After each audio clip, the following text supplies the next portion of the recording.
కొంత బాధ ఉంది పవన్ గారు. రామకృష్ణ గారు ప్లీజ్. నమస్తే అండి. నమస్తే. ముందుగా ప్యానెల్లో ఉన్న సభ్యులందరికీ నా నమస్కారాలు.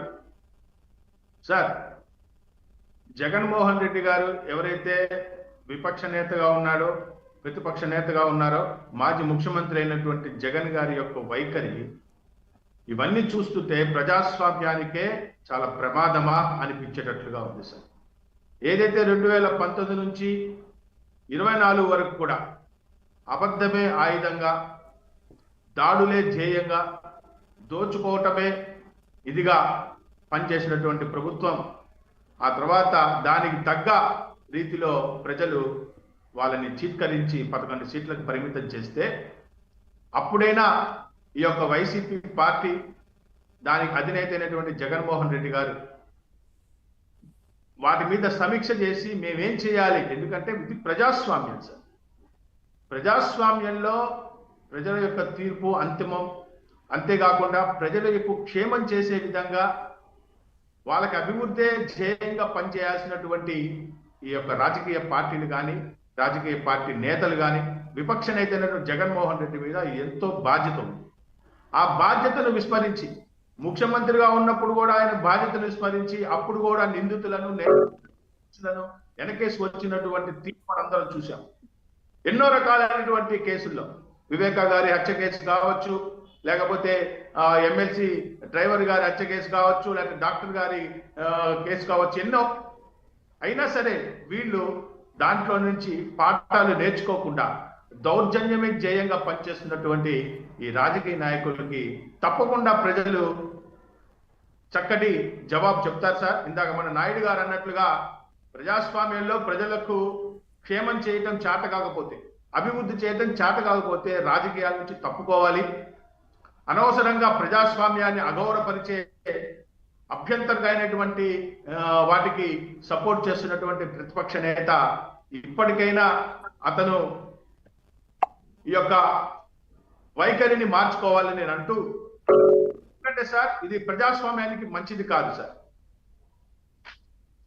అంతేకాకుండా ఏదైతే నేరగాళ్లకు రక్షణ అంటూ రౌడీ షీటర్ల దగ్గరికి వెళ్ళటం, రఫా నాడించటం, ప్రజలు కూడా చీత్కరించుకునే పరిస్థితి ఈ రోజున ప్రజలందరూ కూడా ఆలోచనలో పడ్డారు.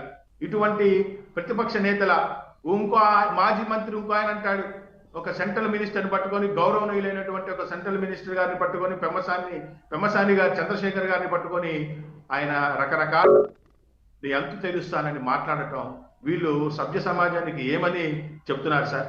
ఒక సెంట్రల్ కేంద్ర మంత్రినే వీళ్ళు బెదిరిస్తున్నారంటే, ఈ సాక్షాత్తు సోషల్ మీడియాలోనే అవి వస్తున్నాయంటే సామాన్య ప్రజలు భయభ్రాంతులకు గురి అవుతారా? అవరా?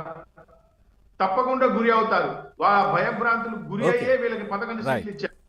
ఈ విధంగా పోతుంటే తప్పకుండా వీళ్ళకి వచ్చే భవిష్యత్తులో జగన్మోహన్ రెడ్డి గారు కూడా ఓడిపోవటానికి ఆస్కారం ఉంది సార్. ఇదే జగన్మోహన్ రెడ్డి గారు కూడా ఓడిపోవటానికి ఛాన్స్ ఉంటుంది.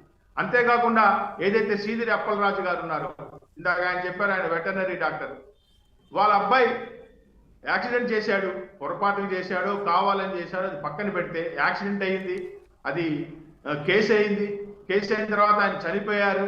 చనిపోయినప్పుడు మన మన్నం కోటేశ్వర గారు చెప్పినట్లుగా చనిపోయిన వ్యక్తికి సహజంగా అక్కడికి వెళ్ళి పరామర్శ చేయాల్సింది పోయి, మరి నిందితుడైనటువంటి సీదిరి అప్పలరాజు కొడుకు గారి దగ్గరికి అంతమందిని తీసుకొని వెళ్ళటం, ఈ విధమైనటువంటి అప్రజాస్వామిక చర్యలను ఎందుకు చేపడుతున్నారు అనేది జగన్మోహన్ రెడ్డి గారు. వైసీపీ నాయకులకి నేను ఒకటే అడుగుతున్నాను, మీరు విపక్ష ఎక్కడో చక్కటి పాలన అందిస్తున్న ఎన్డీఏ నాయకులను కానీ, చంద్రబాబు గారిని అంతం కాకుండా, మీ వైసీపీ నాయకులు ఎవరికైనా ఒక్కరికైనా దమ్ముంటే మీ జగన్మోహన్ రెడ్డిని అడగండి, ఎందుకు ఇలా ప్రవర్తిస్తున్నారు, మనం ఏం చేస్తున్నాం, మన ప్రజలకి సంక్షేమం కోసం వచ్చామా, మన యొక్క పార్టీ యొక్క ఎజెండా ఏంటి, మన యొక్క మోటో ఏంటి, దమ్ము వైసీపీ నాయకులు రామకృష్ణ గారు రైట్ మాట్లాడదాం. కోటేశ్వర గారు కాదు, మీరు ఆత్మవిమర్శ చేసుకోండి. మీలో ఎవరైనా సరే జగన్మోహన్ రెడ్డి గారు ఏంటంటే ఇదే మనం ప్రవర్తించే తీరు అని అడిగే దమ్ముందని వైసీపీ వాళ్ళు ఆత్మ విమర్శ చేసుకోవాలని నేను ఈ సందర్భంగా అడుగుతున్నాను సార్. అంతేకాదు సార్, సంక్షేమం అభివృద్ధి ఒక ధ్యేయంగా చేసుకుంటూ పోతుంటే వీటిని డిస్టర్బ్ చేయాలనో లేకపోతే పక్కదో పట్టించాలనో కొత్త వివాదాలు రోజుకు ఒక వివాదం తీసుకురావాలనో ఏదో వాళ్ళు పన్నిన పన్నాగము ఇవి ప్రజాస్వామ్యానికి పరిష్కారం కాదు సార్.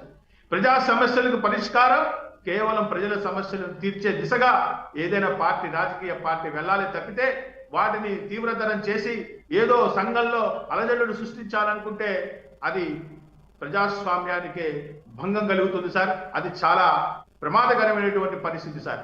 ఎందుకంటే సార్ భారతీయ